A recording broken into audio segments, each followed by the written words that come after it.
T-minus 3, 2, 1,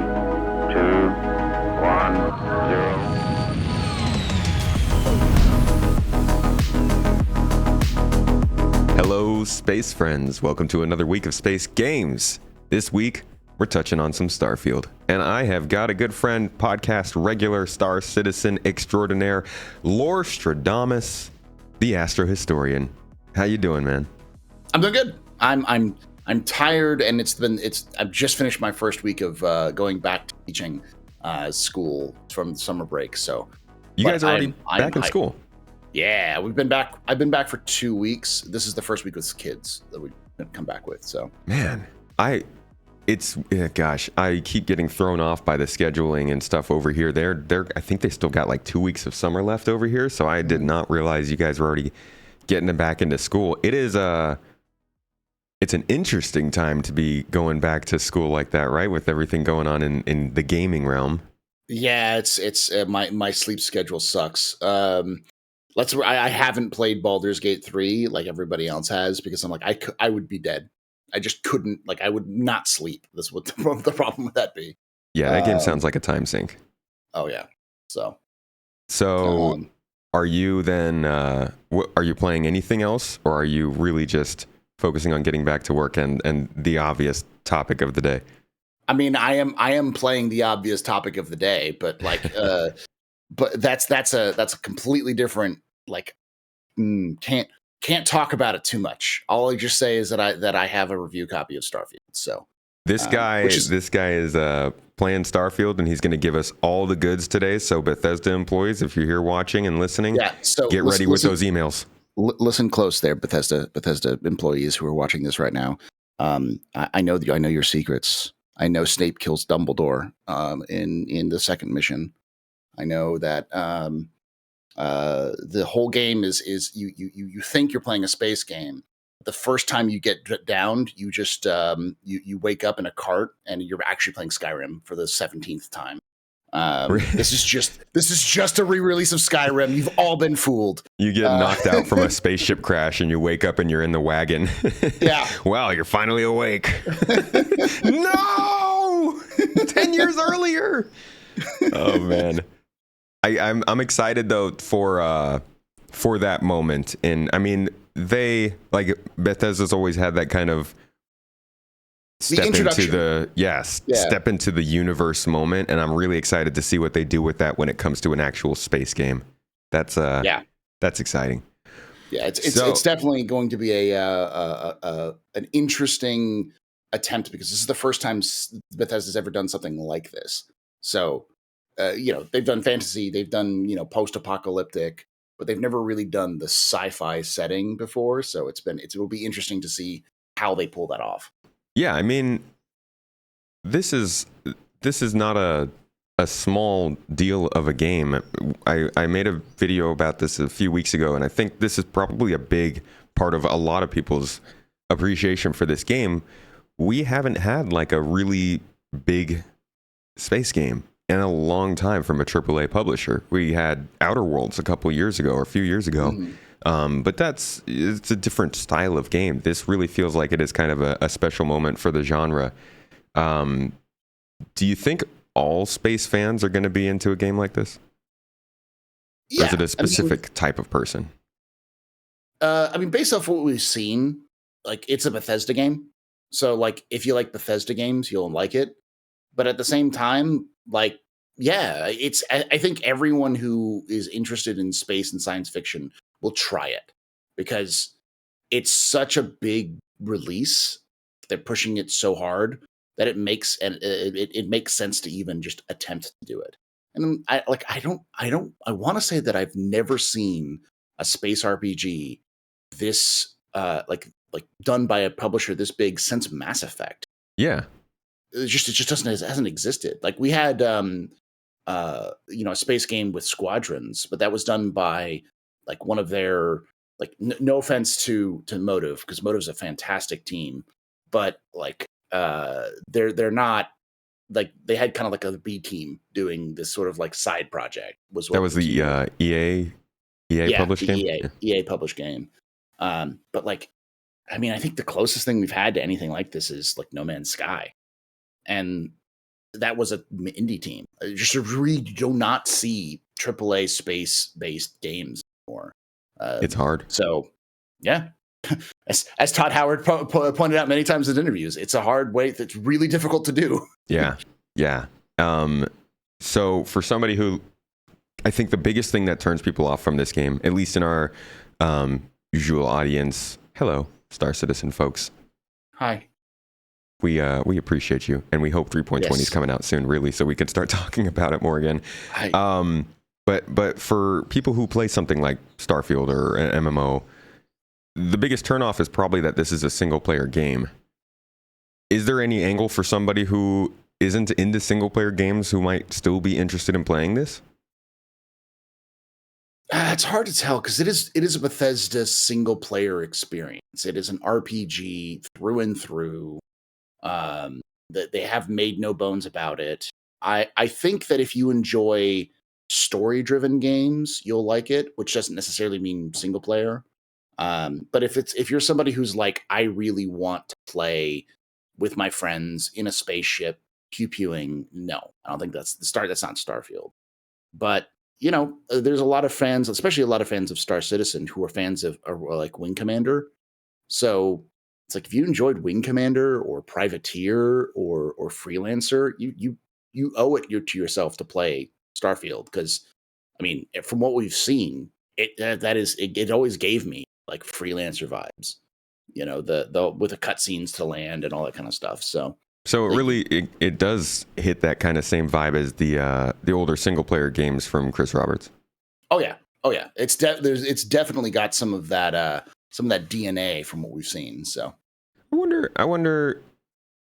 Do you know if he's ever mentioned Todd Howard? If he's ever mentioned that as part of their influence or inspiration? Because I know he's gone through a couple different games when talking about the creation of this one, and their ideas for this started around late 90s. 98. So it's 98. It's the timing is conspicuous. Yes, it was the end of the age of space games, with the X-Wing versus TIE Fighter games, the Wing Commander games, the Elite series, the X series starting around the same. Like Eve is coming around that time. Homeworld is around that time. It was all of the rage at the time, and it's not surprising that Todd Howard was very into that. So, my theory is that, because I don't think Todd is that old or that much younger than Chris Roberts, because people forget that Chris Roberts was making games when he was 15. So like the 90s, he was, I think, in his early 20s when he was making Wing Commander in the like 90 to 2000. So he was like between the 20 and 30 years old around that time.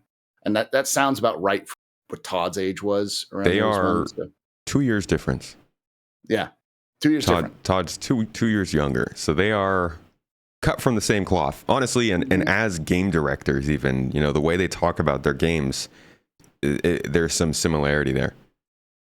Yeah, and like they're obviously from that generation. I think it's that generation of game developers who are fascinated with space because they grew up in the space shuttle and a lot of other, Star Wars was big and kind of things. So yeah, cue cliche generation jokes, Gen X stuff, yeah, and hate, yada. You don't know us kids anymore these days. I can't even say that anymore. You're an old man like me now. Oh man, I get hiccups, dude, so much, and I'm like, is this my old person perk? Like, did I unlock something new where I just if I get startled, I have hiccups for the next 2 hours? Listen, that's the best perk. My perk is I can like absolutely destroy my body doing like exercise or like moving things around, and then I get up and I move to like twist my body to the left just a little bit, and my back is thrown out for a week. Yeah, you gotta reason. Be wary of those rogue sneezes that take you out of the game for a couple of days for no reason. Yeah. But yeah, to answer the question, I don't know if Todd specifically said that Chris Roberts' games were a inspiration, but it is like written all over the presentations for Starfield and a lot of the correspondence and the interviews that Todd's done over the years about his the space game, which Yeah. is as the Bethesda's called it. Because it has been kicking around the offices at Bethesda for 20 something years now, almost And 25 years now. the art is there to really like sell that space. I don't want to say odyssey, but like that space curiosity exploration. Like gosh, they have this chair that came out. And before we get into the marketing, actually, I do want to ask: Have you been playing Star Citizen? You been doing much Star Citizen stuff lately? No, I mean, a lot of it's just life has been happening to me. But I did play a little bit of Star Citizen, I think 2 weeks ago. So it's been fine. Like Star Citizen is good right now. It's better than it's been in the past. In terms of performance rate, there's less random crashes and 30Ks and such, but you know. They are. We're in the middle of a pre-Citizen Con drought. For those who maybe don't follow Star Citizen too closely, there's a cycle for Star Citizen for sure, both around patches and also just an annual cycle based on their own events. And we've got a pretty big news drop coming up in October. I think we're both going to be there, right? You're going to be there as well. My plan was to be there, but I don't think, unfortunately, because I bought a ticket, and unfortunately, I don't think I have the money right now to be able to go. So right now it is no. So it still could happen because it's LA. It's not like it's the other side of the planet, so it's a little bit easier for me to actually go if I needed to. But right now it's still a no. We've been kind of in the same boat. Like we have full plans to go, but things are back and forth, especially with like how Star Citizen's been doing this summer and YouTube performance and stuff. It is touch and go, really trying to figure out whether or not we'll be able to afford it. So I'm planning on going. I hope I'll see you there, but that's going to be a pretty big news drop. And right now things have quieted down in anticipation of that. Like you said, though, the game performs fairly well. Me and my wife were playing the other day, and for whatever reason, we have terrible desync problems. Our computer's right here next to me. And when we're playing on that same internet, terrible desync problems. And it kind of highlights one of those difficulties that comes with trying to make this into a multiplayer game, as opposed to something like Starfield being a single player experience.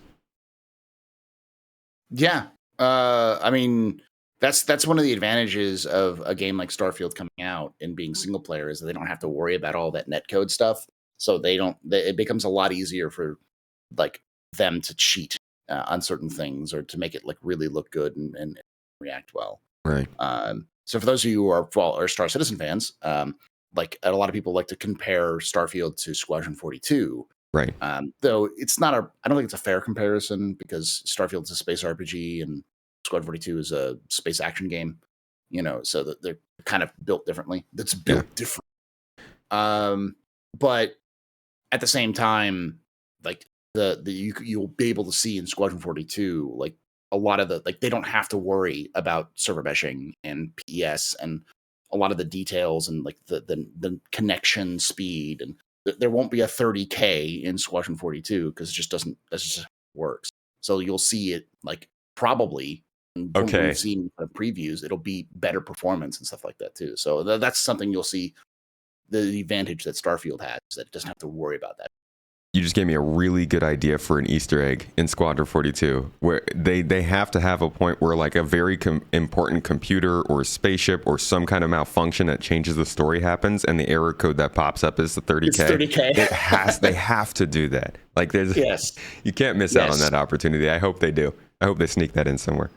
It's got to be somewhere. It got to be somewhere in some derelict ship somewhere. So. All right, well, let's get to the topic at hand because we've got about 2 weeks, less than 2 weeks. Yeah, about 2 weeks until the launch of Starfield. I don't know about you, man. I've been waiting for this. I think the first time I heard about Starfield was maybe 2018 or something like that, 2017.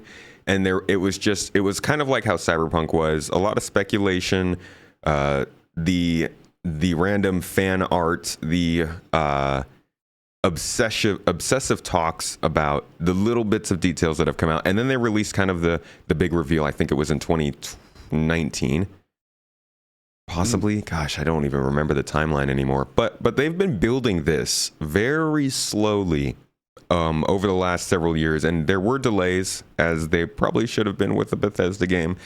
And with the acquisition from Microsoft, there has just been a lot of anticipation built around this game. How do you feel like they've handled the marketing leading up to this? And overall, how do you feel like, do you feel like the community response is good? Like, from what I'm seeing, it's pretty huge. We see marketing deals from all these different companies. We're seeing tons of buzz about it now. Do you think they've done the game justice? I think they've done what they can with what they have. This like what I'm seeing in terms of advertisements for Starfield isn't the typical "this is the best game ever made" kind of advertising. They're really trying to advertise and hype up the experience, like explore new worlds, like lose yourself in this environment. And I think that they're hitting that sweet spot of what they've been doing, and they've been going out of their way to be like, this is the most bug-free experience they've ever tried to do. They've had like all of the QA testers they could in Microsoft games to, like, Xbox to just test the heck out of it to make sure it's really good. They delayed it to make it even better, to really kind of tighten up the screws and everything. So it feels like they're doing the right thing. I don't know if it's going to be the biggest space game ever, but I do know that based off of what they've been talking about and how they've been marketing it, I feel like we're getting it's going to be a solid experience that might kind of go up. The one thing, and this is going to sound weird because we mostly talk about space games, but we mentioned Baldur's Gate earlier. Baldur's Gate is kind of on fire. It is kind of the pinnacle of what people want in an RPG these days, and everyone has been losing their mind about it.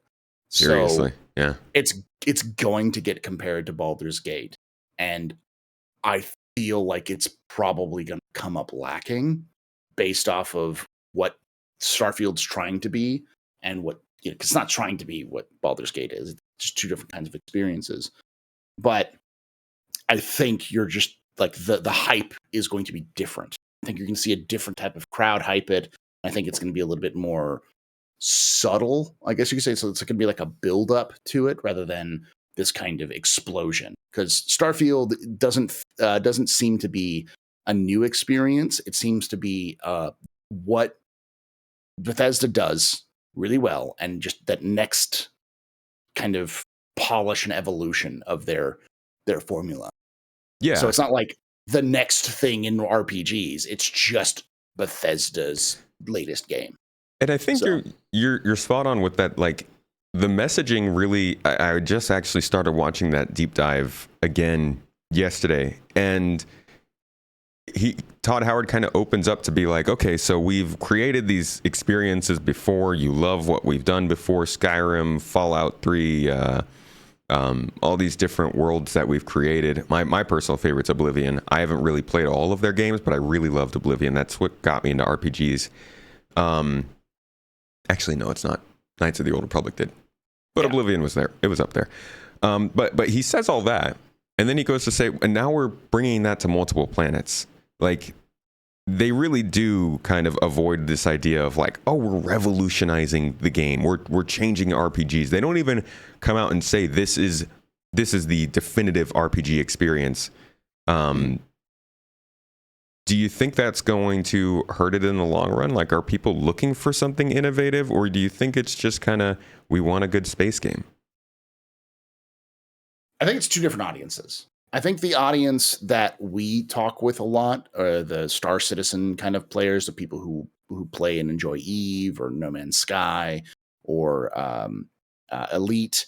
I think for those players, Starfield is really going to is going to be what they want in a game, something that's new and different, the same kind of field, AAA title, all that sort of thing. And I think fans of Bethesda games will like it. It's made by Bethesda, and it's hard. Even I think the only game that Bethesda's released recently that just kind of fell on its face was 76, which is why so many people have a very negative approach, negative feeling about Bethesda right now in terms of like a lot of doubts about Starfield. Yeah. But this isn't 76. This is a single player game made by Bethesda Game Studios. I think you'll see similar levels of interest and like buy-in as like Fallout 4 and maybe not Skyrim, but I don't remember Skyrim when it released being this huge blockbuster hit. I remember it being a good game that Bethesda fans really wanted to play. And then because it did well, it kind of leaped into the popular conscience because more people are like, oh, this game just came out. I'm interested in this. Other people talking about it. I think that's really what we're going to see is that Baldur's Gate 3 is like hitting all of the right sweet spots for its audience and for like an RPG audience because it's Dungeons and Dragons, the video game. So anyone who plays Dungeons and Dragons are going to go nerd over it. And they knew exactly who their audience was and they played exactly to their strengths.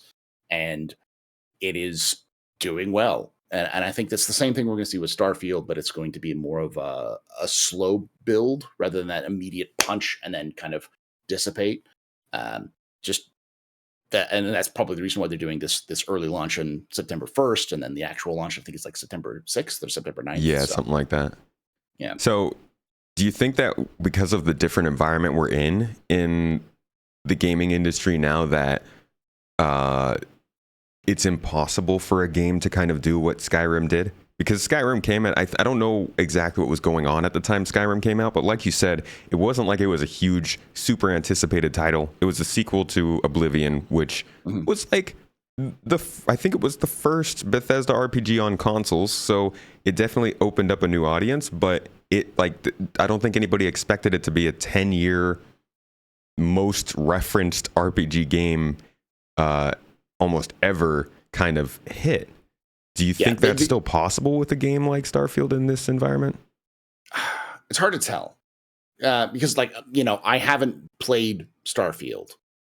I haven't played Starfield, so I was going to say liar. Liar. NDA. But I mean, legitimately, just like any Bethesda fan knows, the game doesn't start until Bethesda lets you play it. Every Bethesda game is built in a very similar formula. Morrowind, you wake up in a prison ship, you get let out of the prison ship, you walk around the starter area a little bit, you go to another location, and you kind of move on from there. At that point, you kind of open up to the world and go around. Oblivion, you wake up in prison, you follow the emperor out, the emperor gets assassinated, you get out of the starter area, and then you get let out into the world. Like that moment of the Bethesda formula when you just are released, you're just like, go. That's when the game actually begins, when most people want to kind of start to play the game. And we just unless someone's been no-lifing it since for their review copy since it came out, I don't know how many people have actually reached that point yet. So when people, it's like I think when the app the public gets to that point, that's when we'll see if Starfield has the Skyrim effect, where people just are like referencing funny lines or iconic moments or that's right. So. I forgot about the arrow to the knee. That's some carrying force. That was a good one. Yes. Whoever wrote that line. Well, Skyrim is a great example because I think the Skyrim effect, in my opinion, is that every single Western RPG after Skyrim was released was trying to be Skyrim. Even today, if you look at a first person to third person RPG made in the West, set in a fantasy setting, it is always chasing Skyrim. They always Avowed. have from Obsidian is basically Skyrim. Yeah. It's because if you the Avowed, I believe, it's like the second or third of that series. Is it? And the first game, I think the first couple of games of that were third, isometric games. They weren't. It's set in a similar world. I can't remember which one it is. What world it's set in, but it's set in a world where they had. Is it like? Now that It's you like, mentioned it, I do remember them saying something about it's set in the same world as other games, which isn't. I think that's really cool. I hope that more games and more IPs start doing that, because it's nice to get a different angle or a different story on something. I think that's what people like so much about getting to play a game like a Lord of the Rings game or a Star Wars game or a Star Trek game, is like you're in that same space, but you get to see it from a different perspective. yeah, I'm looking it up real quickly, see if I can find it.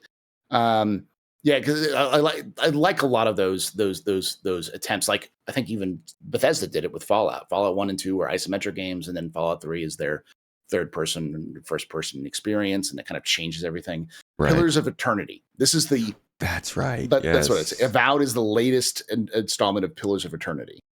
And I know people who love that game, but aren't into first person RPGs. So it will be interesting to see how that kind of that transfers over. But getting back into talking about sort of fantasy games and Baldur's Gate specifically, I think a lot of people, and there's a lot of debate about this too, have different definitions of what an RPG is. Baldur's Gate comes out and it's like D&D put into a video game. I don't think you could get any more RPG than that. What would you say are like the defining aspects of an RPG game? Because that's really how I want to look at Starfield, is how well do they hit that idea of being an RPG in space as opposed to just an action adventure game, or like a lot of the people listening to this, an MMO in space.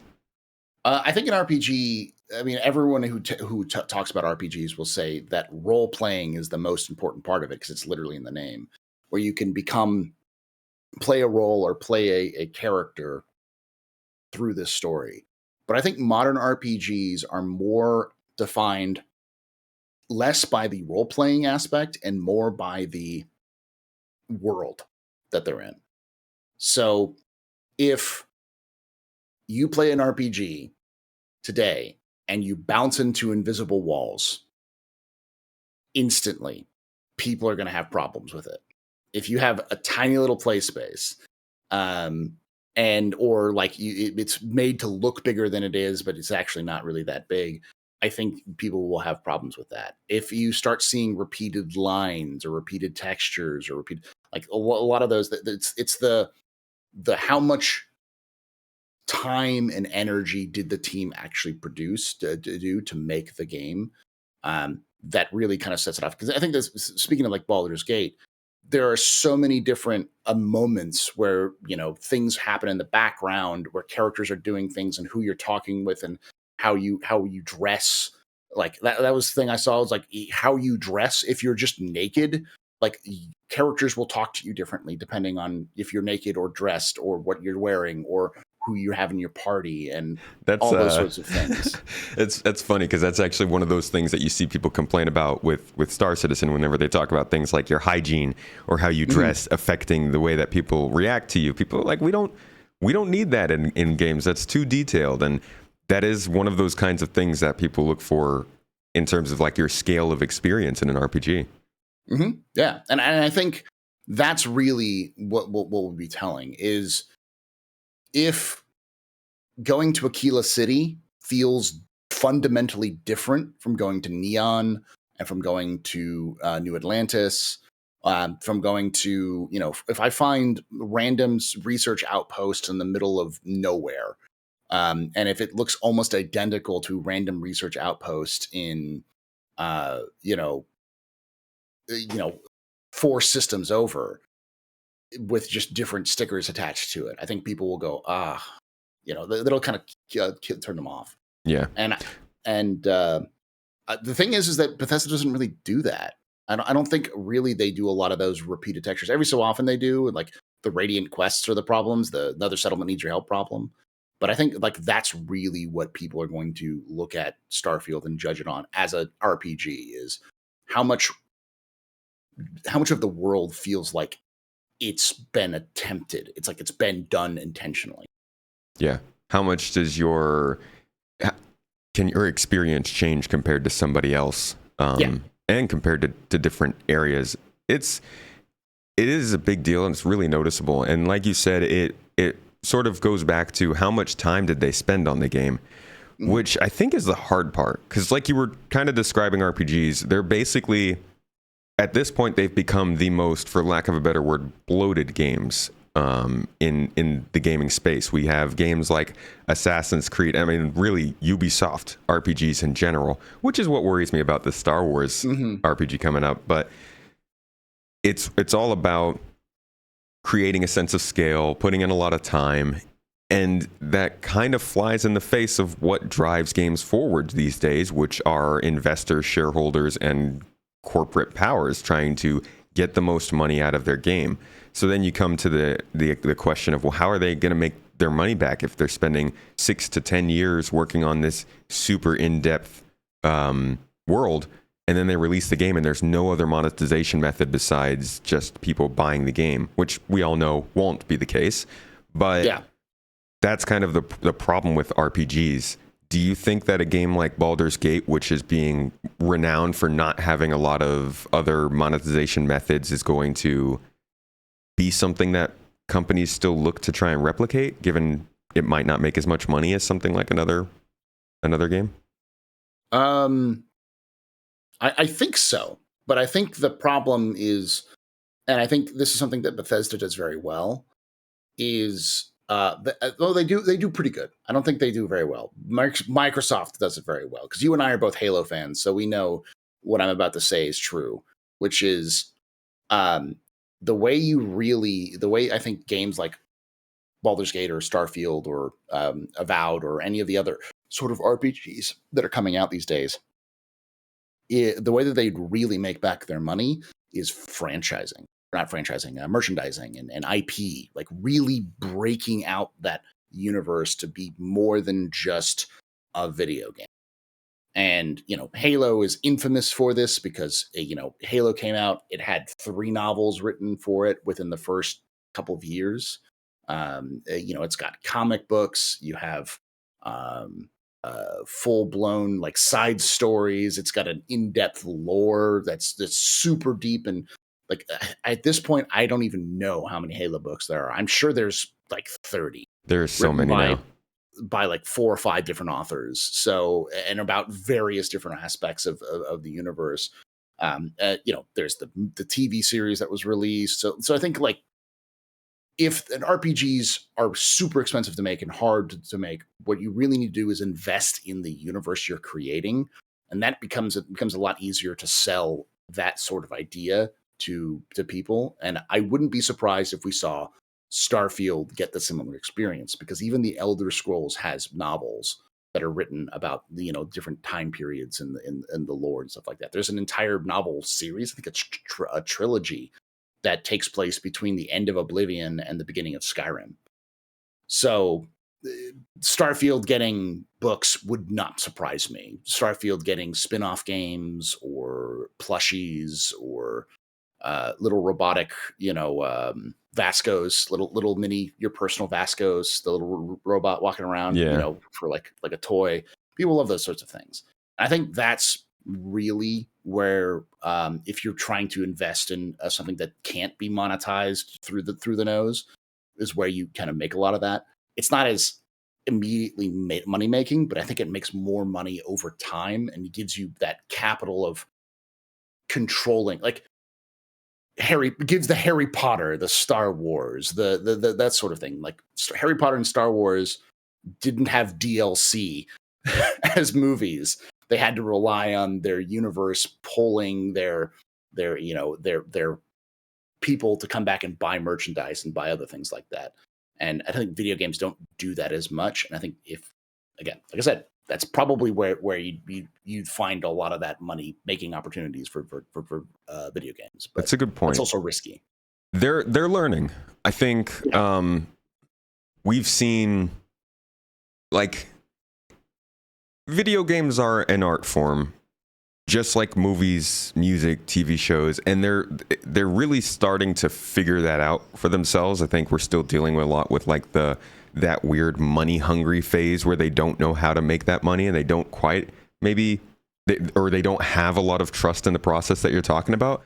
But we see it with things like Arcane from League of Legends. The Mario movie this year probably validated a lot of people in the industry to like, we wanted to make a Zelda movie, let us make one. Like that, I could see Starfield having its own animated show. I mean, they released those videos that Those three animated, people seem to like. And I mean, there's Last of Us has a show now. Fallout has a show being created. Like they're starting to get into that. So it's a good point. Like when they come out with this Starfield IP, which they've spent years on years building and tons of marketing they've been putting into, and now Microsoft owns Bethesda, so they want a huge return on it. They're not releasing this as kind of like a quick, oh yeah, here's a new game, go play it. Unfortunately, something like Halo Infinite actually feels more like that. Hey, here's our newest game, quick sequel, go make it, go play it, play some multiplayer, spend some money, we'll have something for you in a few years. Starfield feels like they want to say, this is the first game, but look out for everything that comes after this. And that, I think, is the most exciting part of it. I love to see a new sci-fi IP really starting off on the right foot like that. And so speaking about sort of setting up that world, that universe, let's dive into lore. Yeah, the good stuff. Yes, I'm my favorite stuff. So let's talk. What do we want to talk about? Like I could go. Go. It starts off. It's kind of like an alternative timeline, right? It's very much. They try to keep it pretty realistic. It seems in the way we developed, and all that kind of stuff. Tell us about how the Starfield lore starts off from as early as we know. Okay, so the timeline begins officially in 2050.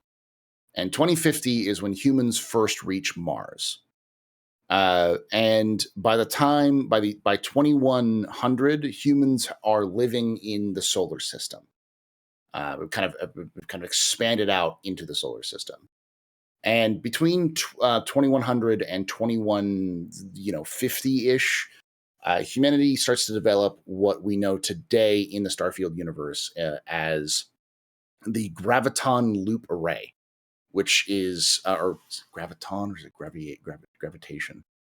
It's I call it the grav drive or the gravity drive, and people are like, Paul, this technically not. It's like, fine, I screwed up on it, but it's always mentioned that it's a graviton loop array. Yeah. It may also be called the graviton loop field array, but this is effectively a warp drive, a faster than light warp drive that allows you to kind of go beyond that. And this drive was likely built around that time period because we don't have a definitive time, but we do know that humans first arrived in Alpha Centauri in 2156. And Alpha Centauri is the closest solar system to Earth, like in real life. Yeah, it's like 4.6 or 4.9 light years away, so it's the closest we could get to. And this explodes humanity's expansion into space, because within 3 years, the first unified government of humanity, called the United Colonies, is founded. And with a year after that, New Atlantis is founded in Alpha Centauri. And by 2961 or 29, sorry, Starfield, Star Citizen, Starfield, 2161, with a year after it was founded, it becomes the capital of the United Colonies. So, real quick, the United Colonies, it sounds like, it's a separate government from Earth. Is Earth involved with that? Earth and Mars, or we don't know. We do know that currently in, I think it's 2330 is where we're at. 2330. That Mars is part of the United Colonies. Because there's I want to say Cydonia is the town. The city of Cydonia is part of the United Colonies. Okay. But we don't know what's happened to Earth. There's been no official kind of like discussion on what happened to Earth. Some people have seen pictures of what they think is the St. Louis Arch remnants and stuff like that. So but it's pretty obvious that something happened to Earth. We don't know what, but something has happened. Sounds like a good quest. Yeah.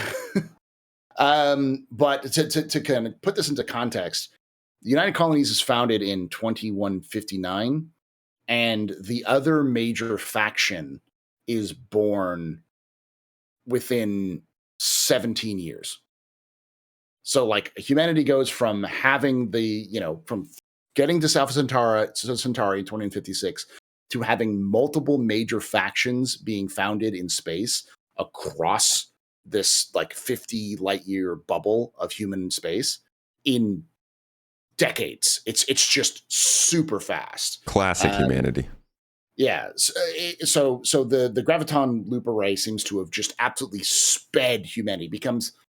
It's for some reason it seems like it becomes easy for people to build it, and so people just press out into the black and just go everywhere in space. Because in 2167, the system of Cheyenne is discovered and is settled by a man by the name of Solomon Coe, who becomes the founding father of what will become known as the Free Star Collective. And this sort of becomes the first kind of rival to the United Colonies when Solomon Coe reaches out to the Xenofresh Corporation, or probably the Xenofresh Corporation, in 2188, who had a kind of a fish platform on their system of on the planet of Voli and the system of Voli, which they were building. They're just going to harvest fish to sell, and then they found out that these fish have psychotropic qualities. Fun fish. So they turned them into drugs. Yeah, classic humanity. Yes. And this is just my theory, that I think that likely what happened was that they realized there was profit in it, and the UC didn't want to have, a private corporation that could be a drug smuggling or like a drug pushing situation. So they were putting a lot of pressure on them to not do that. But the Xenofresh Corporation was like, but money. So when Solomon Coe kind of reaches out and kind of goes, hey, when we work together on this one, we can all make money together. They were like, yeah, let's do this. And that's the formation of the Free Star Collective. So that's actually a location in game, right? Neon? Yes. Neon is the platform that this was formatted. You can go there in game. It's a huge, they bring it up as one of the major locations for the game in the Starfield Direct. So then that's a significant part of the schism in humanity then, that planet. Voli is a huge schism, but it's not as big as Narian, which is another huge part. In 2194, by this point, it seems like humanity has spread out across the stars into all of these different little systems. Of course, not all of these systems are explored or known, but they definitely exist with people living on them. And in 2194, Narian was a small colony, was inhabited by people who'd been living there. And the United Colonies brings in a station called the Clinic, which they just place in around the planet of Deepala in Narian. And the people of Narian are independent. They haven't sworn allegiance to the UC. So they petition the UC, say, hey, you're pushing in our territory, get out. And the UC says, no. Oh boy. So Narian turns to the Free Star Collective for help and joins the Free Star Collective. And in 2995, a year after this situation happens, the Free Star Collective sends its fleets into Narian. And a year later after that, the UC sends its fleets into Narian, and we have the Narian War, which happens. It's the first interstellar warfare in humanity that breaks out. And again, classic humanity. This is a serious war. It takes place. I'm trying to do the calculations, but it takes place between 2196 and 2216. It's like 20 Wow. years of war between these two factions. My only guess is that maybe this is early settlement, so like the travel times may be different, and the resources are scarce, so it's like the fights may take a year to get in, like fleets into position to fight each Yeah. other, or that kind of thing. So it could be that, or it could have just been 20 years of people butchering each other. Who knows? This is humanity. Uh, so the Starfield universe at this point, we're talking, the 23rd century, in 23rd century, is starting to coalesce around these two major factions, the Freestar Collective and the United Colonies. The United Colonies kind of representing the old values of Earth, of humanity, law and order, and peace, whereas the Freestar Collective is more of a libertarian kind of Wild West style collective. It's more of a, I would say, it's more like a confederacy where like each individual planet has a lot of autonomy. So there's And not a it, lot of centralized power. yeah, So, and it really, sounds like the tried and true conflict of this, like you said, this central power is overreaching, and we want to just kind of be our own place here that's self-sufficient. Well, we've got this sort of, I won't say anarchist group, it doesn't sound like, but this kind of like separated group that wants to make sure that the central power doesn't have their hands in this. We'll go to them and see if they can help us. And the UC doesn't like that. It's such a classic story, and honestly, it's interesting because it's kind of a question that I find myself wondering about when it comes to what we're doing right now in space. As soon as we actually start being able to go to Mars, whatever decade that is, who ends up having authority? Are we splitting this authority to the companies that are sending the rockets there? Are we giving it to the countries that own the companies that are sending the rockets? They don't own the companies. The companies are, how close, like in the US, you have companies that wouldn't want to be associated with the government. In China, you have companies that have to be associated with the government. They're owned by it. Yeah. So like it is a very interesting setup. And I'm glad that we have a game that's actually going to bring that into the kind of thought process of space exploration. I'm sure we've had that. I mean, I haven't played every space game, but this is it's a big game. This is going to bring that sort of conversation to a lot of new people. Yeah, and I actually did some searching. All of these systems that are mentioned in the timeline are in the game. You can go to these planets. You can go to these worlds. You can see like there's in one of the clips of the Starfield Direct. There's a robot that's walking around that says this is a colony war memorial. It's like there's a memorial in Jemison in New Atlantis to the colony war, the colony wars. So like like you can see that elements of this is like CIG. This is what I want in Star Citizen, please. I want to touch history. I mean, you're a teacher, so like, yeah. But I mean, it brings a lot more. Like, it feels like real, and it the way does. the way they develop this is like it feels authentic, and it's so much better to experience it than to read it. Yeah. Oh yeah. But I'll say eventually these two sides settled and created a peace treaty, which became known as the Treaty of Narion. And it's the place where the first official use of the settled systems is used. Up to this point, the human space has been known as the settled systems kind of unofficially. But once these two great powers kind of settle the war, they use the term settled systems, which becomes the official term for human space. But we also have the formation of the Freestar Rangers, which is kind of like the police force for the Freestar Collective. But in 2275, one of the most important factions is founded, which is Constellation, founded by a man by the name of Sebastian Banks, who we don't know anything about. But he builds what he calls the Lodge in New Atlantis. It's a independent group that isn't associated with anyone, but it's dedicated to space exploration.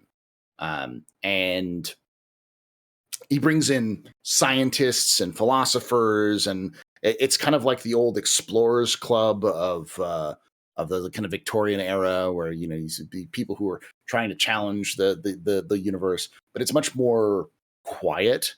It seems like from what we can tell from the lore that there really isn't a drive to explore space anymore because there's just so much BS in space.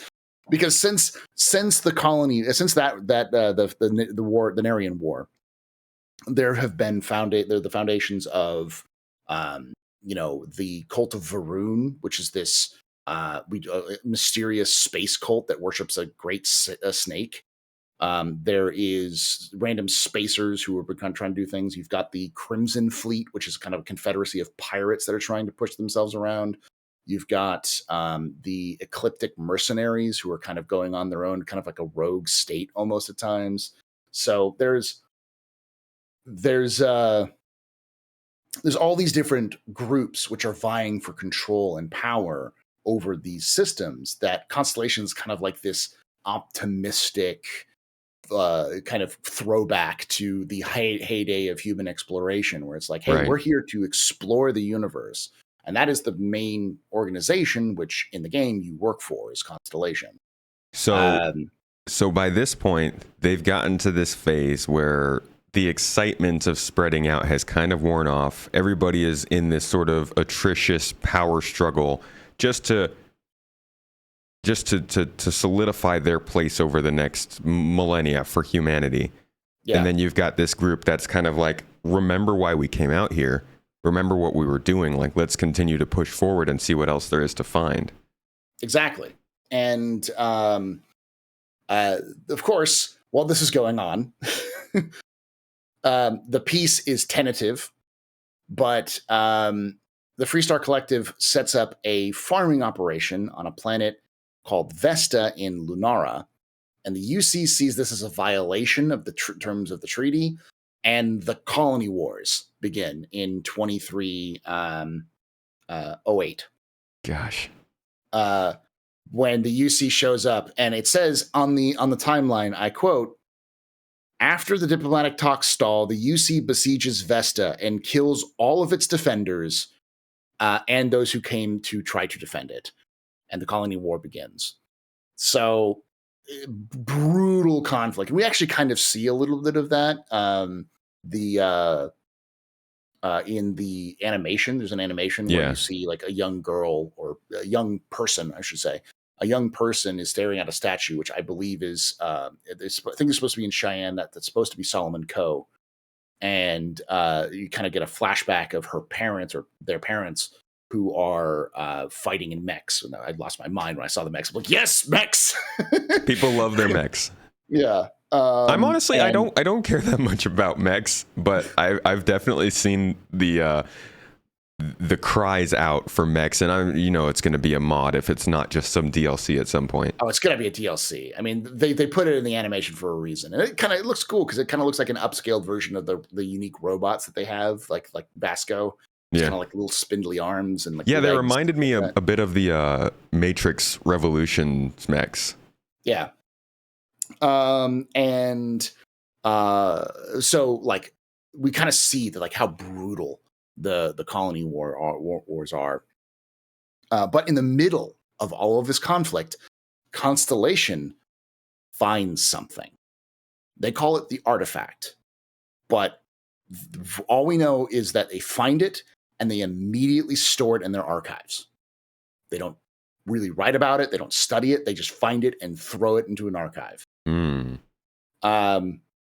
And this is my theory, is that they saw this thing, which could potentially have great power, because the artifact is, we know from some of the other kind of videos that have come out, that it is likely of non-human creation, or at least it's not been made by anyone that they can think of in the settled systems. Oh, yeah.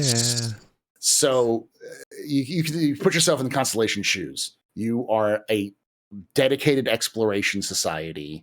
You find an artifact that's possibly alien origin, and it's right in the middle of a brutal war. If you tell anyone that you found an alien artifact that could have strange properties or powers, you're going to be targeted by both sides of that conflict, who are going to want to get that artifact because they want to have an advantage in the wars. That's my theory, at least. is that they realized that they were kind of in a bad situation, so they threw it in their archives and said, well, we'll study this when the war ends so that we don't have to deal with like the political ramifications of all of this. Yeah. People come knocking. Yeah. Oh, yeah. But the war finally ends in 2311 when the Battle of Cheyenne occurs. Cheyenne's the capital of the Free Star Collective. The UC sends a massive fleet into there.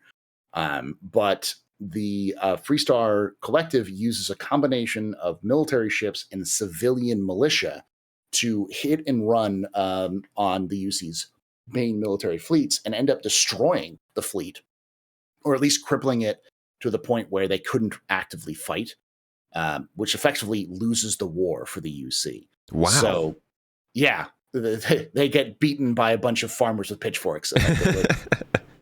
Classic humanity. And this causes the war to end. And at least it's not a definitive defeat. Like the UC lost, but obviously no one really won in the end. Nothing really got solved. And that's the situation that was in 2311. So that's we're about 20 years after this conflict is when the game takes place. So the memory is still fresh, but it's also, there's still a tentative piece that both sides don't want to break, because they had done that before after the Narian War, and it didn't do well. So they're like, both sides don't want to have to deal with the problem. But in the middle of all of this, you've got things like the Crimson Fleet, the Cult of Varun, all these other factors who are starting to cause problems, and both sides are trying to figure out how to deal with them. And out of this battle, the UC decides that they need something to deal with the problem, to deal with how they lost. They studied in depth how they lost the war, and they come up with the idea that they need a civilian fleet of their own. So they create the UC Vanguard. And the UC Vanguard is a civilian navy. You volunteer for it, you sign up for it, you use your own ships for it, but you get paid for doing missions and jobs from the UC, and you get called up to in times of conflict. And it's at least mentioned in some of the material that the fastest way to get citizenship in the UC is to join the Vanguard. So I think we have a situation where, for those Star Citizen fans, probably perked up their ears right there. Yeah. So service guarantees citizenship. It's a very Heinlein-esque, like, you serve the government and they'll give you access, or they'll give you citizenship, which will give you different perks and stuff like that. I don't know if that's a factor in the game. That'd be cool if it is, where you could become a citizen and get perks and stuff like that. But well, yeah, I mean, this is a rich story, and it happens in such close proximity that it all kind of matters. Like, if you think back to 20 years ago, like, we just had essentially a 20-year occupation, not a complete occupation, more of kind of a war, but the conflict in Afghanistan, if you think back to 20 years ago, that's still super fresh in people's mind. A lot of people still live on trauma that came from that event. So if you think about that expanded to the scale of like solar systems, then you realize that there's a lot of opportunity for missions, for alliances, for siding with different factions, and maybe espionage, all based around these ideas of the colony wars, in addition to whatever Constellation is doing, in addition to whatever you want to do as a character. Yeah. It's a rich universe that they've created to kind of really let you kind of play. And the one thing that really feels good is that knowing that all of these places that I've just mentioned are in game and likely have locations. I'd love to go to Narian and find the original settlements of Narian, to know where the Narian War started, or the farm that started the war, the colony war in Vesta. That would be cool to find in game. And I know Bethesda well enough that they may actually have that in game as like a site where you can go visit and like raid and explore, or maybe even it's been protected so you can see it. Yeah. They have a colony war memorial. So it's like, why wouldn't they? And these are just the major events. There's probably a lot of other stuff sprinkled throughout in between. I mean, the game's not even out yet. And we were just talking about building IPs and building a foundation. I mean, there seems to be a lot of opportunity for more lore to be built into this. Oh, yeah. And I mean, there's so many, like what I've seen is so little in terms of sprinkled out there that's available for us right now outside of the game, that it's like it's hard to put it as like other than anything other than it's incredibly, it is hinting that there's an incredible depth to the universe. Because I'm not even finished yet with the timeline. I'll try to go through a little bit faster, but we know that Sarah Morgan, who's mentioned in the Starfield Direct trailer, who's the kind of the head of Constellation, the new head of Constellation, she was promoted to she's a UC soldier, a soldier in the UC, and she was promoted to the head of a short-lived program called the Navigator Corps. But in 2319 and 2320 gets shut down, and that same year she joins Constellation. Various other members, the Constellation's filled with like a business owner by the name of Walter Stroud. You've got an ex-Crimson Fleet pirate named Vladimir Saul. You've got an ex-Freestar Ranger named Sam Coe, who's there. You've got a theologian. Wait, Sam Coe. Is he a relative? Possibly of Solomon Coe, almost certainly. Possibly son or grandson, or definitely part of the Coes because he's from Freestar Collective. Cool. We do know that the timeline says that Sam Coe and his daughter Cora Coe joined Constellation in 2327. So, and a man who becomes very important in the story because he shows up in all of the trailers is but a man by the name of Barrett, is actually one of the oldest members of Constellation in the game that we can think of, because he joined in 2305, so like well before the actual Colony Wars began. He joined Constellation. So we have the Constellation has began to kind of expand, and they purchase in 2328. They purchase a star station called L868, and they modify it into what's called the Eye, which is a deep space scanner. I believe the Eye is what we saw. If you remember the very first teaser trailer with that thing that was opening up, I think that's supposed to be the Eye. Knew that had to be significant. I mean, it had to be. Had to be, yeah. So this all leads us up to 2330, which is the very beginning of the game. So you kind of the wiki says it's May 7th, 2330 is when the events of Starfield begin. So this is the universe that you wake up to. It's just after a major conflict. People are still trying to keep the peace. Everyone else wants to rip it apart. Constellation is hunting for these weird artifacts, and you are there as an agent of chaos or change, your choice. So, man, and I mean, it's a Bethesda game. For those who have played, like, this is the kind of game where these past games, they would have factions that you could actually go in, infiltrate for another faction, pretend to be all part of that faction, develop relationships, do missions, and then at the end backstab them and like become the leader and shut it down or something. Like, it's Bethesda goes very immersive with their RPGs, and this kind of background in a story where you're also going to be base building, you're going to be developing crews, you're going to have 20 people that you can go out and run missions with. Man, that's a lot. Romance partners, like, the biggest, like at least 3 major cities that you can explore. So, and that's another good point, is that we have settled space, right? And we have apparently a few different central systems where people are, but they've also said there are 900, 1,000 planets amongst dozens of different star systems. That's probably a lot of opportunity to meet even smaller factions, or like little little mom and pop shops on some planet that's been abandoned. What one-off fun storytelling ideas that they can do, like Right. not to mention research laboratories, old outposts, homesteads, farms. There's just so much opportunity. And for people who don't know, the way that they do that is I think there's a handful of planets which are handmade and have like perfect, like placed, um, specifically placed, like leveled or not leveled, but specific like locations which you can explore.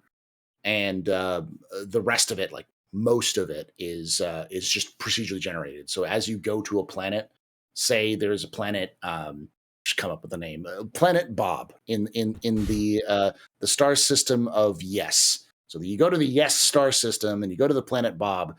When you land on the planet Bob in the Yes system is going to be completely different from you than it is for me, because that is generated on the fly. Once you land there, it's generated, and when you leave and you come back, it'll be good. It'll be the same thing. But you may land in the same planet, and it's almost entirely different from your experience, because those are designed to be their kind of radial quests. Right. The new radiant quest system. So How do you think those are gonna? I mean, Radiant quests, Radiant NPCs. Or Radiant AI. Those are like some pretty big systems for Bethesda. How do you think that's gonna complicate Starfield as opposed to another game like Skyrim? Do you think it'll be any different because it's in space and more expansive, or kind of pretty similar experience? I have high hopes. I have high hopes for it to being a new take on that system. They seem to be really, really excited about that system. I think we're going to see a very expansive new way that Bethesda's doing their AI. I'm not going to say it's going to be world standard, but people still talk about how in Oblivion and in Skyrim they have like each NPC has their own schedule, so you'll know where they are depending on where they go. I think that's old hat for for Bethesda now. They know how to do that, Right. and I think we're going to see the next evolution of that. So yeah, I think we're in for a treat for that one. So Yeah, that'll be interesting. I do love a good AI system. I feel like that's what really makes an RPG. Like you were saying, that's what sets one apart. When you can go up to different AI, get a different sense of not just that character, but their background. What's going on in the area around them. How is the work life in that area? How is the city that they're in? How is their government? That kind of stuff really separates a good experience from a kind of cookie cutter one. But speaking of governments and factions, we have the UC, right? United Colonies, Free Star Collective. Crimson Fleet is kind of like this sort of band of pirate gangs, as you said. And then maybe some other factions scattered throughout. Do you think that they are purposefully trying to make this obscure in that there's not a good or bad guy? Or do you think they're trying to lay out the UC as sort of the overreaching bad guy and the Free Star Collective as like the good team? it's hard to tell because like the timeline reads like the UC are a bunch of jerks. Yeah. I don't think that's going to be the case. I think what we're going to see is that the UC is well-meaning, but probably more imperialist almost. I think what really Bethesda is trying to strike a balance for is like a lot of their inspiration for how they want to tell the story seems to obviously come from Fallout New Vegas, with Obsidian's kind of Fallout New Vegas, because you've got Neon, which is New Vegas from Fallout New Vegas, but then you've got New Atlantis, which is this kind of big metropolitan area, and you've got Aquila City, which is this kind of Wild West town. So you've got these different vibes that they're trying to strike, but they're also trying to make them different. Like obviously, the Freestar Collective is all about more personal, individual rights and your own kind of getting your stuff done. That's kind of the vibe they're trying to go for. But they also have the Rangers, which my guess would be entirely overstretched, don't have enough budget to do what they need to do.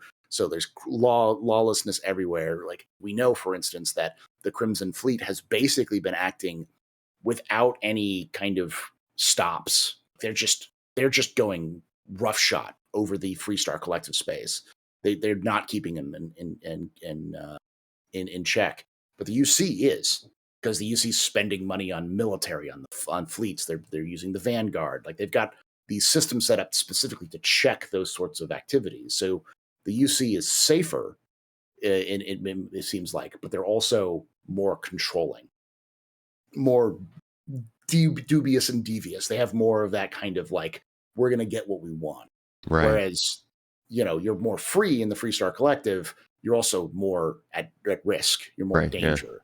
So I think that's really trying to strike a balance of, there's no real good guy, but if they do it right, someone will always have their good guy, and it'll be completely different depending on your own personal opinions on what is good. Yeah. So, which is nice. It's a nice way to do it. I mean, that sort of nebulous quality is, it allows you to experience a story in different ways without feeling like you are an evil person. Some people don't want to be mean, but they want to still play for the quote unquote bad side. Like my wife's been playing Red Dead Redemption 2, and she was like, she started the game out in one way and then realized that there's just a leaning scale basically that defines kind of my experience and what the game thinks of me. So I'll start to act in another way. And it's nice to get into a game where you can do all sorts of things and still come out with more of like a diverse web of experiences, as opposed to just like a single good guy storyline. Yeah.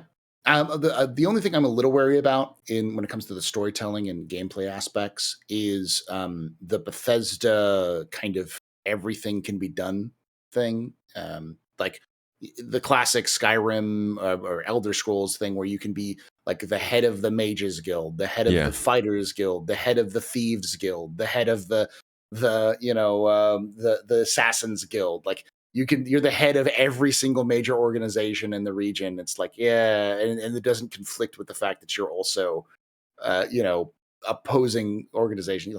Like, you're a lord you're a Thane of Skyrim, but you're also the head of the Thieves Guild and the Assassins Guild. It's like, no one's questioning this. I mean, you're just big government, man. You're Illuminati.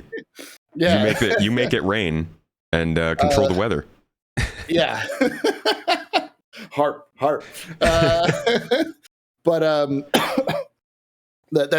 that's the like I'm a little concerned that you can be best friends with the Freestar Collective and best friends with the UC and best friends with the Crimson Fleet, and it's like, oh yeah, it's like you're the chief captain of the Crimson Fleet and leader of the UC Vanguard and the head ranger of the Freestar Rangers. Is like, that would that's not gonna that's what I'm fearing. I don't know if that's true or not. That's what I'm afraid of. So I'm hoping that they have something similar to like the reputation system in Star Citizen, which is still being built, in which like if you are friends with one group, it very much affects the way that another group might encounter you.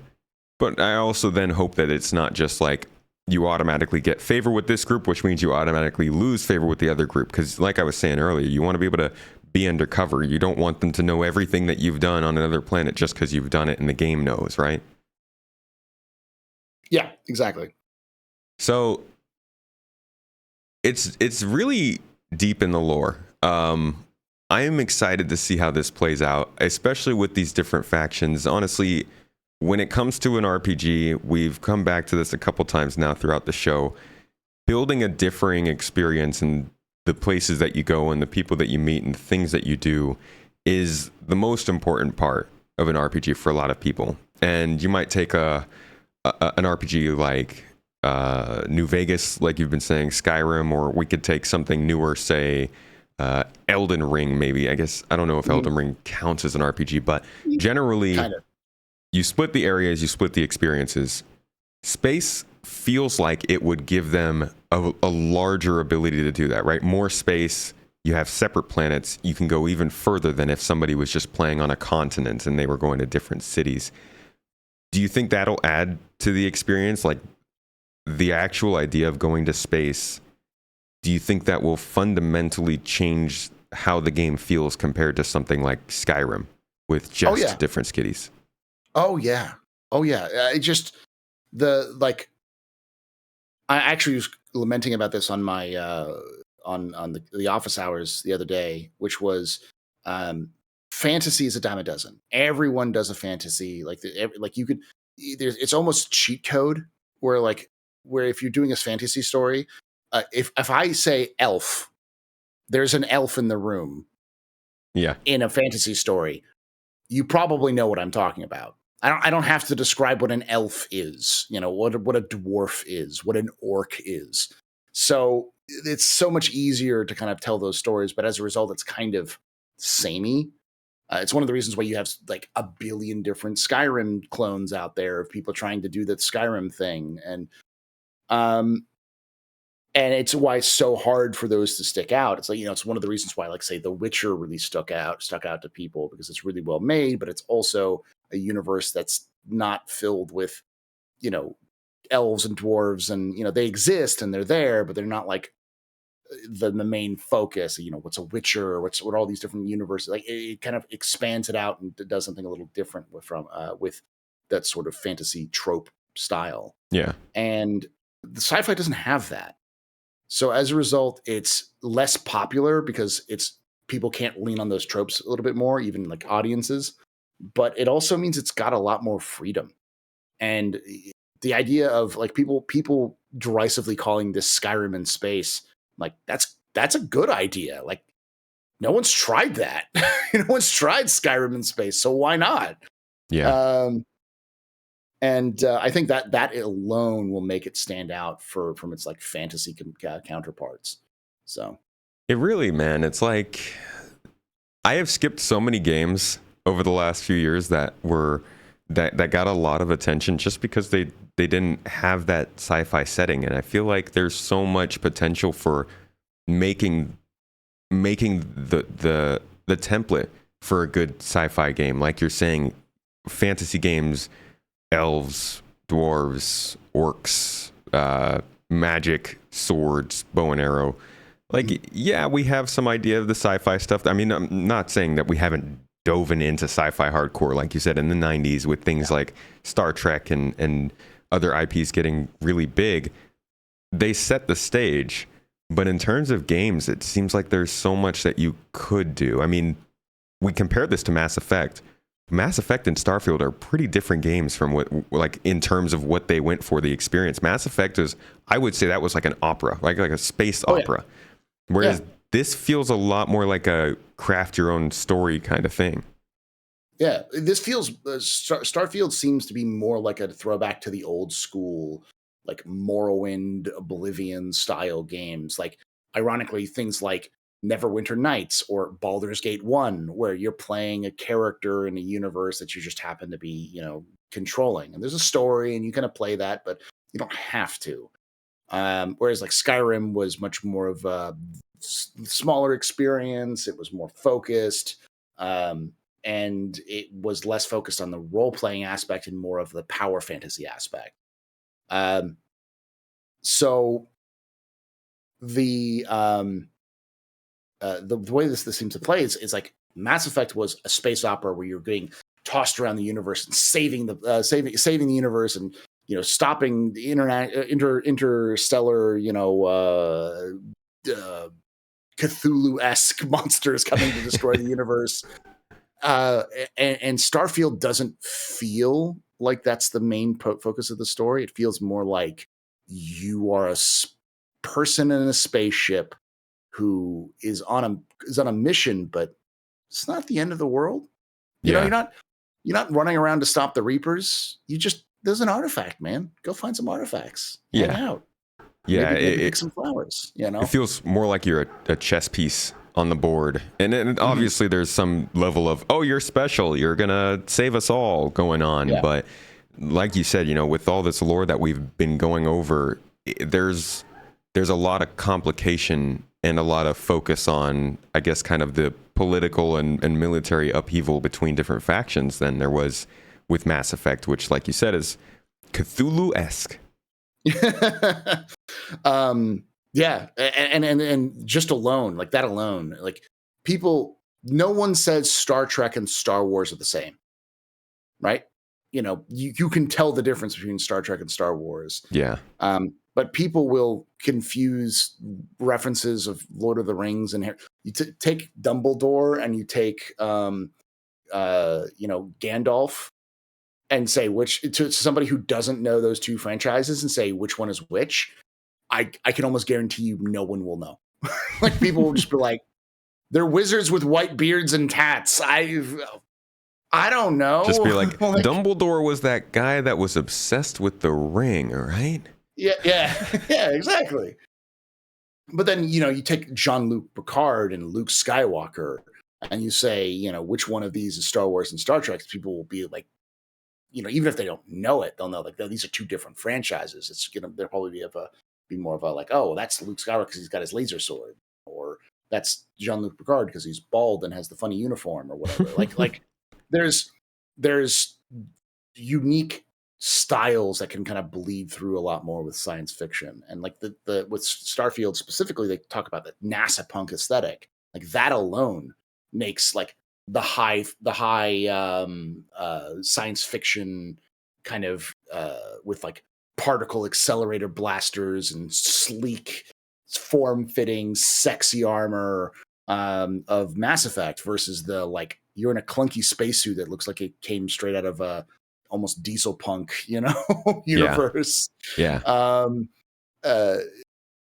Shooting ballistic guns that look like they're taped together with metal plastics and wiring from fans from computer fans, like that. Very different aesthetic, and that alone makes the game stand out differently, let alone their stories and all those other things. And Absolutely. That's the advantage that's something that Starfield's going to have going forward. And I think other games, if they want to come, hopefully we get the Skyrim or the Skyrim effect with Starfield, the Starfield effect, where more people are trying to do things like that. But I actually was hoping that was what was going to happen with Cyberpunk. And to some extent, I think it had a little bit of an effect. But because of the launch of Cyberpunk, I think it really missed the ability to create a new wave of like, I thought Cyberpunk comes out, Cyberpunk 2077 comes out, and it does well, we would see the announcement of a new Deus Ex within a couple of years. But I think for whatever reason, it didn't quite have that power, that draw, and I'm really hoping that Starfield does for space games. I'm going to be optimistic and have my optimism. I've got my hopium. I'm just inhaling it. I think if Starfield does well, and if CIG manages to release Squadron 42 either by next year or the year after next, I think, especially if they release it next year, that would be such a big 1-2 punch to the industry, because you've got Starfield, this space RPG, which is very set up in like NASA punk aesthetic, and people are enjoying it in the mods. And you have a game like Squadron 42 with its just redonkulous star power and like the focus on being cinematic, and you'll start to see more people being like, oh wow, there's money and interest in this sort of genre, and you can just go crazy with it. Like it doesn't have to like, okay, do we have enough elf boobies? Do we have enough like is the magic system craftable? Are we hitting our quotas that we need to hit to get the attention of people we want to get? You can just go off the wall nuts with science fiction and space stuff, because it can be whatever you want. Yeah. And there's also the kind of lurking in the background. We know that there's another Mass Effect in development. Now I don't know what BioWare is going to manage to do with the IP. Obviously the BioWare of now is not the BioWare of the first trilogy. But with that, we know Star Wars Eclipse is in the distant future, like there is some real potential for this genre to start getting some big legs again. And then we've also got like real-time strategy games like Homeworld and Falling Frontier that are both attracting a lot of attention. I think, things could be good. Kicking off with Starfield this year. Yeah, I mean, there's a lot that could be happening, and it's exciting to be at this time period. as Jake Acapella likes to say, or Jake Bradley always likes to say, it's never been a better time to be a gamer, and I think it's never been a better time to be a space gamer, interested in space and Definitely. science fiction. So. A space nerd overall. I mean, look at the TV shows we're starting to get now. Star Trek is back in its prime. I actually don't know that for sure since I don't watch it, but people talk a lot about Star Trek now. Yeah. Star Wars is having some struggles, but I think they're putting out some very good stuff with like Andor. People seem to be excited about Ahsoka coming out. We've got some interesting new games that they're developing, and the IP is no longer stuck with a single company anymore. Foundation is looking good on Apple TV. Obviously, space exploration is back up and running. People are excited to see rockets go into space again. It's just nice to be into space right now. Yeah, just it's good to be space. It be is. a space nerd. To finish things up, Starfield has a lot of different interesting features that have been developing in their engine for over a decade. Get crafting, weapon upgrades and stuff, skill progressions, developing relationships. Base building was like a big one that they started out with Fallout 4 and kind of made better with 76, and now it feels like they're really expanding it with Starfield. There's a lot of really, really hard-hitting things that can draw people into this game. Do you think there's anything you haven't seen yet that feels like it has a place in Starfield, but we don't know if it's there for sure or not? I mean, I know things that have a place in Starfield that we haven't seen yet, which aren't going to be in the game, but I kind of 100% believe will be in a expansion, which is vehicles, mechs, driving vehicles, something like that, and like dealing with like AI in those vehicles and kind of messing around with you. And I think possibly I could also see, well, just in general, I think we were talking about this a little before with the idea of like reputation, where like what you do matters in game, and hopefully they have some barriers so you're not just being able to be everything. Like you can, if you're helping out the UC, you're going to be burning your bridges with the other factions and stuff like that. And I think that will add a lot more gameplay, a lot more decision making, where people, and also like replayability, because people will be. I watch a lot of Bethesda content creators who will do various different attempts, like they'll do different challenge runs for things, and it's always fun to watch them like decide which faction they're going to side with at any of the games, and that sort of thing I think can definitely happen in Starfield, to kind of like really bring it out more with the whole like, who are you choosing, how is that going to affect you, that sort of thing. So yeah, I hope we see vehicles at some point. I think I'm hoping that the lack of vehicles isn't an engine limitation. We know that the creation engine has had trouble. like Sorry? Oh, I think we lost him again. I'll keep going.